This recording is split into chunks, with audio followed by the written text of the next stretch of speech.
Hi, சிம்பிளிஃபிகேஷன்லேருந்து ஒரு summon பாருங்க. நம்ம ஆல்ரெடி வந்து ஒரு சாக்கெட் சொல்லியிருப்போம். இதேமாரி மாடல் வந்து ஒரு சாக்கெட் சொல்லியிருப்போம். என்னன்னாக்கா ப்ளஸ் வந்தாக்கா இங்கத்துல என்ன நம்பர் இருக்கோ அதோடைய நெக்ஸ்ட் ஸ்கொயர் நம்பர் தான் வந்து அதுக்கான ஆன்சர்னு சொல்லிட்டு நானே சொல்லியிருப்பேன். ஓகேங்களா? ஸோ இந்த சம்முக்கு மட்டும் வந்து பார்த்தீங்கன்னாக்கா ஒரு சின்ன ஒரு எக்ஸெப்ஷன் இருக்கு. ஓகேங்களா? எப்பயுமே இங்க இடத்துல ஸ்டார்டிங்ல வந்து ஒன்று இருந்தால் மட்டும் நம்ம யூஸ் பண்ணுற சாக்கெட் வந்து பார்த்தீங்கன்னா வராது. ஓகேங்களா? ஸோ இப்போ என்ன பண்ணலாம்னு பார்த்தோன்னாக்கா இதை நம்ம வந்து ஆஸ்யூஷன் மெத்தட்ல நம்ம வந்து இதை சால்வ் பண்ணிடலாம். ஓகேங்களா? ஸோ இப்போ பாருங்க, இது வந்து பார்த்தீங்கன்னாக்கா என்ன இருக்குங்க, 9 இருக்கு. அதை என்ன பண்ணலாம், நம்ம 3 ஸ்கொயர்னு எழுதலாமா? அப்போ இந்த ஸ்கொயரும் ரூட்டும் கேன்சல் ஆகிடுமா? ஓகேங்களா? அப்போ என்ன வந்து 4 ஆகிடும் இதுங்க. ஓகேங்களா? ஸோ இது வந்து பார்த்தீங்கன்னாக்கா 2 ஸ்கொயர் ஆகுது.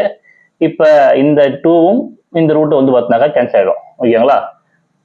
இப்போ இந்த 2 ஆகுது, இந்த 14 கூட போய் சேருது. அப்போ 16 ஆகுது. இப்போ ஓகே, இது என்ன ஆகுது, இப்போ 4 ஸ்கொயர். ஓகேங்களா?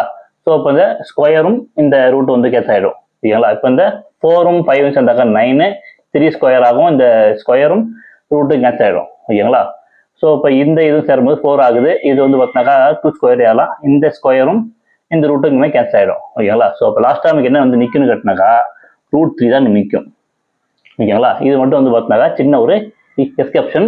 சரி, அதே மாதிரி வந்து பார்த்தீங்கன்னாக்கா இன்னொரு விஷயம், உள்ளார வந்து சப்போஸ் பார்த்தீங்கன்னா மைனஸ் வந்து என்ன பண்ணலாம், உள்ளார மைனஸ் வந்தால் என்ன பண்ணணும்னா இங்கத்துல எந்த நம்பர் வந்து இங்க கொடுத்துருக்காங்களோ இதுக்கு முன்னாடி இருக்கிற